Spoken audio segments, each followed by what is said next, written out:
making no apologies. That's it, umhlaba mawuhlulwe, so that our people can have access to the land. Life is difficult, but you must soldier on. Don't give up. If you are a coward, you don't belong here. Hi guys, welcome to my YouTube channel. Welcome to Simple Politics. So I just want us to quickly cover the breaking news that Mogotsi, Mr. Mogotsi, the one and only, has been involved in an attempted assassination. Reports are saying that no one has been injured as far as they know. It is a developing story. We did get confirmation that he was driving the car that had 8 bullets in it. It was shot over 8 bullets. And but Mr. Mogotsi was not in the car, and it seems like it was not his car because they are saying he was driving a car. Now, when I heard this story, right, the first thing that came into my mind was it could be that his life is in danger, because what he did is, when he had an interview, there was a week where he had like a lot of interview trying to clear his name. He even had a press briefing or had an interview with the news outlet where he said he's gonna testify and he's gonna speak, and when he speaks here now, like the whole country will be shocked and people are gonna cry. That's what we said. So that's what he said. So when I heard this attempt, I was like, okay, fine, that makes sense. Because after that week that Mogotsi was having interviews, he literally went silent. I've been asking, actually, where is Mogotsi? At some point, I even thought that the witnesses in the Madlanga Commission, the witness A and B and what, I even thought, what if one of them like is Mogotsi? That's how desperate I was. Where is he? And also another thing that I couldn't understand is this: why is it taking so long to bring Mogotsi to testify? Also knowing that his life is in danger because of the things that he said. He said he has evidence. So my question was, like, why are we not prioritizing Mogotsi? Because I feel like I would want him to get there as soon as possible. Okay, that's what I thought when I heard the news. And then, and also, just yesterday I did a YouTube episode where Fikile Mbalula went to the courts to get Mogotsi to apologize. He said that his life is in danger because of the allegations that were made by Mogotsi, and that he wants him to apologize, and also he's suing him 500,000, right? So to me, this was kind of making sense. Okay, fine, I do understand why his life would be in danger. He is also a key witness to what is happening. I feel like if he would testify, a lot of pieces would come together, because he's also the middleman between these people. Fine. Then I went on X and I saw X's Twitter. People are saying, hell no. There is absolutely nothing wrong with Mogotsi. That thing is staged. That's what people are saying, allegedly. And then people are saying, no, it's staged. It's not true. There's absolutely nothing wrong with Mogotsi. It could be that he's avoiding testifying. Okay, fine. Now, I was actually listening to the spokesperson of the police, Brigadier Athlenda. She's saying, they've been waiting for Mogotsi since the 16th of October. Today is what? It's the 4th. They've been waiting for him since the 16th of October. He said that he didn't have a phone. So he gave a number of someone else, which is the bodyguard, that if they want to reach him, they must call that person. So, first of all, he asked for an extension. Now that I'm thinking about it, at the Madlanga Commission, he asked for an extension. So the question is he avoiding testifying?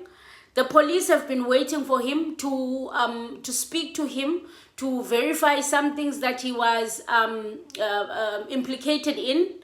There's a lot of serious charges or implications that he's involved in. So he said he was gonna go. He hasn't been. He postponed. He cancelled, and then now the brigadier now, the spokesperson, is saying ukuthi they are waiting for him tomorrow. If they are waiting for him tomorrow, today he says he survived an assassination. Of course, he's not gonna go there tomorrow. Of course, he's not gonna go there tomorrow. So, what is happening? Yeah, well, what is happening? What are we seeing here? You know, and also, Mina, I don't like drawing conclusions from what we all thinking might be happening, because we don't know what might be happening. Brown Mogotsi is really a key witness, you know, to some extent. He is a key witness. He is the glue that he's the glue that will connect the pieces together. So, I mean, his life could be at risk. You know, I don't want us to completely dismiss that his life could be at risk, but could he also be running away from testifying? Also, why didn't he testify sooner? Was he still cutting some deals? Like, I don't know. I don't know. I'm stuck right now. I'm like, I mean, throughout the day, we will see as the story develops. We'll find out more information. Right now, we know that no one is harmed. He was in the car. But is this story making sense to you? Like, how are you feeling about this story? Are you the part of the people that are saying, nope, it's not true, it's a strategy? Or do you think that his life is really, at risk? Someone says, so he staged his own assassination attempt to get state protection. He knows his days are numbered. ANC comrades are out to get him before he appeared on Madlanga Commission. So people are saying he definitely staged his own assassination. To just give us a little more of what you know at this stage. I have spoken to Brigadier Tlenda Mate, the National Commissioner's spokesperson, the SAPS Commissioner's spokesperson. Very briefly, and obviously I can't get into too much of the detail, she is on the scene in Vosloorus from what I understand. And it does seem like there was a shooting incident involving Mr. Mogotsi's vehicle. But he is, from what I understand, he is safe and is unharmed. So that is as far as I know. And obviously the Commission is concerned about his safety and this incident. But we will hear more detail during the course of the morning, I'm sure, except to say that we certainly are very concerned for the safety of all witnesses, in fact. And I should perhaps add that we have been in touch as the Commission with Mr. Mogotsi around his safety. Of course, it is up to an individual witness to accept witness protection, and we'll be able to talk about this in a little bit more detail at a later stage. But for now, he is safe, and the South African Police Service will give an update, I'm sure, shortly. Yeah, so I don't know. I think let me pause there for now, because I mean I don't know. You guys tell me what you think. So moving right along, I do want us as well, guys, to quickly get into something, yes, real fast. I just wanted to cover that little bit about Brown Mogotsi. Another thing that I quickly wanted us to look at is Thabo Mbeki. Why is Thabo Mbeki all over now? I think this is a question that I have. This is just a random question that I have. Why is Thabo Mbeki busy? I feel like he's so busy. Podcasting, foundation, he's going around making speeches. It's like he wants to do a comeback. What's happening around Thabo Mbeki? Am I the only one who's noticing this? I'm just putting it out there. He is everywhere all of a sudden. He's not acting like someone who's retired, enjoying his time at home.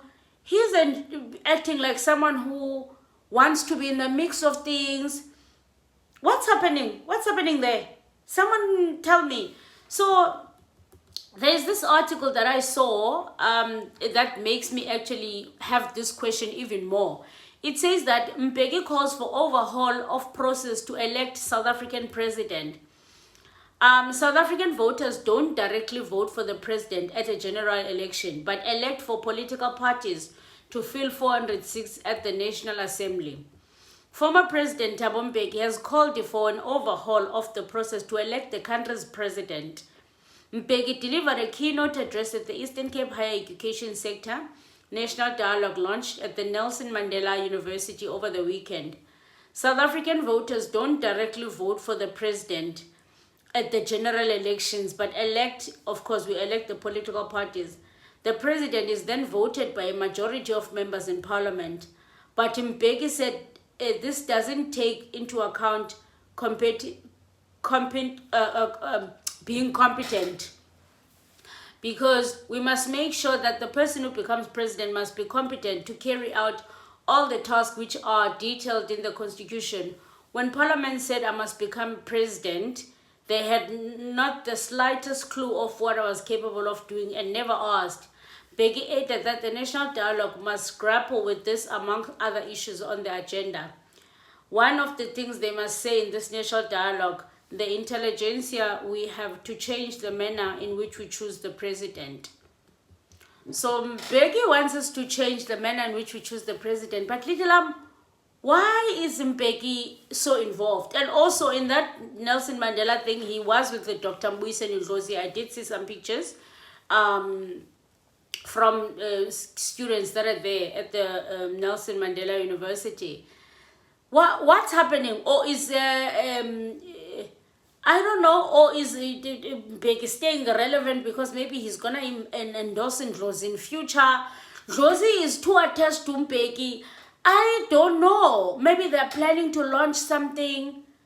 I don't know. Someone tell me, please, Uti, what do you think is happening there? Something is happening there, and I think we're not paying attention to it. What are they doing? Why is Mbeki all of a sudden everywhere? I don't know. I think someone please help me, assist me. Or do you think it's not, or tell me if you think it's not that deep. Anyway, thank you so much for you guys for tuning in. If you don't know who I am, my name is Zizipolo Pelwana. Please subscribe to my channel. It's free of charge. Our aim is to get to 40k subscribers before the end of the year. So please help us subscribe to this channel. Support the host. Buy the host coffee as you should. I'll see you guys on the next one. Aluta continua. Until the next time.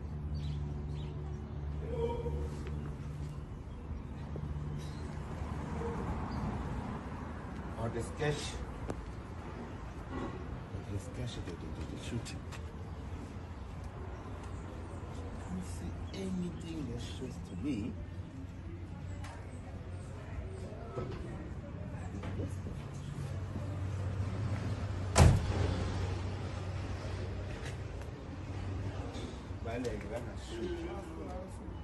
Hey, I'm just shaking with this cash, the shooting.